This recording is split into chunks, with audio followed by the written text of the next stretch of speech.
Ein langer Tag, ihr fühlt euch erschöpft und müde.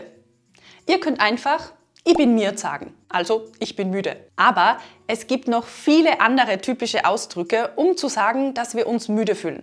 Heute lernt ihr 4 davon und am Ende sogar noch einen Bonusbegriff, der gar nicht so viel mit Dialekt zu tun hat. Los geht's! Grüß euch, wir sind Nati und Verena aus Salzburg. Bei uns dreht sich alles um das Deutsch und das Leben in Österreich. Wir begleiten euch auf eurem Weg vom ersten Kontakt mit dem Dialekt bis hin zum Moment, wo Gespräche verstehen kein Problem mehr ist.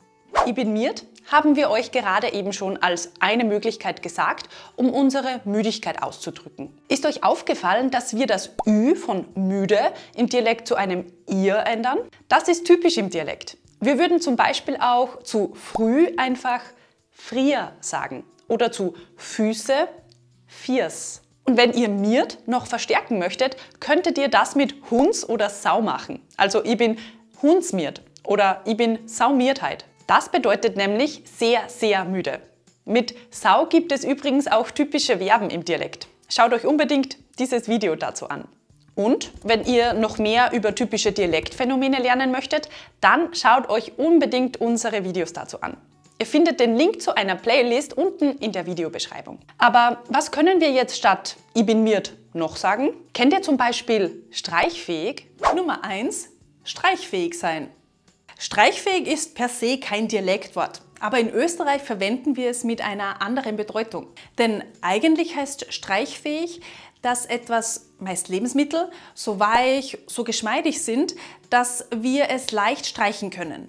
Zum Beispiel könnte das eine streichfähige Butter oder Aufstrich oder ein streichfähiger Käse sein, den man gut aufs Brot schmieren kann. Wir verwenden streichfähig sein zwar auch so, aber im Zusammenhang mit Müdigkeit, wenn wir sagen möchten, dass wir uns sehr müde und erledigt fühlen. Zum Beispiel nach einem anstrengenden Arbeitstag oder nach einer langen Bergtour könnten wir sagen, ich bin jetzt streichfähig, ich will nur mehr schlafen.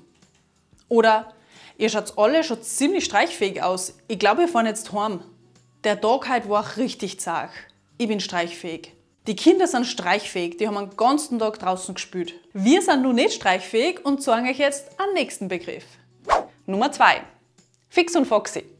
Der Ausdruck fix und foxy sein bedeutet, dass man total erschöpft, müde und fertig ist. Ein anderer, sehr ähnlicher und häufiger Ausdruck ist übrigens fix und fertig sein. Er bedeutet genau das Gleiche. Wir fühlen uns also äußerst müde und erschöpft, wenn wir diesen Ausdruck verwenden. Hier noch ein paar Beispiele. Grüß euch! Möchtet ihr einen Dialekt besser verstehen? Dann schaut bei uns auf Patreon vorbei.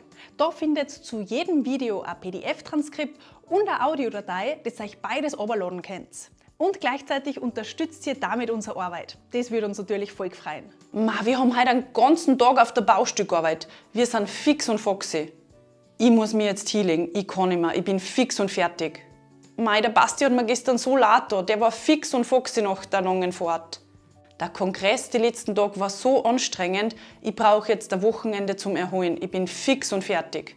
Wir hoffen, dass ihr jetzt noch nicht fix und foxy seid, weil wir hätten jetzt nur den nächsten Begriff für euch. Nummer 3. Lätschert. Lätschert ist laut Duden ein typisch österreichisches und bayerisches Adjektiv. Es bedeutet schlaff, matt, schlapp, müde oder kraftlos. Ich kann zum Beispiel sagen, boah, ich krieg halt nix weiter, ich fühle mich voll lätschert. Achtung, lätschert könnte aber in einem anderen Kontext auch für Lebensmittel verwendet werden, die wir als sehr oder zu weich und nicht knusprig genug empfinden. Zum Beispiel ist lätscherts Gemüse ein Gemüse, das nicht mehr knackig und frisch schmeckt. Typischerweise bezeichnen wir einen nicht mehr knackigen und einen eher geschmacklosen Salat als lätschert. Hier noch andere Beispiele. Hey, geht's dir gut? Du schaust zu mir aus. Ja, bin ich ja. Ich fühle mich halt einfach komplett lätschert. Wenn ich krank bin, ist immer alles so anstrengend. Da bin ich nur lätschert. Schauen wir noch zum letzten Begriff. Nummer 4. Geschlaucht. Sich geschlaucht fühlen ist auch wieder ein umgangssprachlicher Ausdruck, den wir verwenden, wenn wir uns sehr erschöpft, ausgelaugt oder energielos fühlen. Wir haben also keine Kraft und sind müde. Das kann zum Beispiel aufgrund von Überforderung oder Überarbeitung sein. Im Dialekt würden wir nicht sich geschlaucht fühlen sagen, sondern wir verkürzen alles ein bisschen und sagen nur sie geschlaucht fühlen oder geschlaucht sei. Verkürzungen, vor allem was die Vorsilbe ge betrifft, sind typisch im Dialekt. Schaut euch dazu gern unser Video zur Vorsilbe ge an. Schauen wir uns jetzt noch ein paar Beispiele an. Der Papa hat sich am Wochenende komplett überarbeitet. Der ist jetzt richtig geschlaucht. Ich fühle mich halt echt richtig geschlaucht. Der Tag war eine Katastrophe.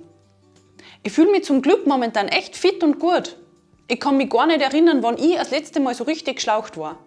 Übrigens, wie versprochen, jetzt noch der Bonusbegriff. Sowohl in Deutschland als auch in Österreich könntet ihr einen englischen Begriff hören, und zwar groggy. Wenn wir uns zum Beispiel körperlich sehr erschöpft oder angeschlagen fühlen, könnten wir sagen, ich bin voll groggy heute. Und könnt ihr euch noch an alle 5 Begriffe von heute erinnern? Genau! Neben Hunds und Saumiert kennt ihr jetzt fix und fertig, bzw. fix und foxy, lätschert, geschlaucht und groggy. Aber wie ihr hier sehen könnt, gibt es noch viele andere Möglichkeiten, um unsere Erschöpfung oder Müdigkeit im Dialekt auszudrücken. Schreibt uns jetzt gern unten in die Kommentare, wenn ihr andere Begriffe kennt und verwendet. Wir freuen uns auf den Austausch. Wie immer freuen wir uns auch, wenn ihr nächsten Samstag zu einem neuen Video vorbeischaut. Bis dahin nicht vergessen, gemeinsam macht Dialekt in Österreich doppelt so viel Spaß. Adjektive sind sehr wichtig beim Sprachenlernen. Sie helfen uns, etwas genauer zu beschreiben. Deshalb haben wir euch heute 3 typische Dialektadjektive und wie immer viele Beispiele im Dialekt mitgebracht. Kennt ihr sie schon alle? Los geht's!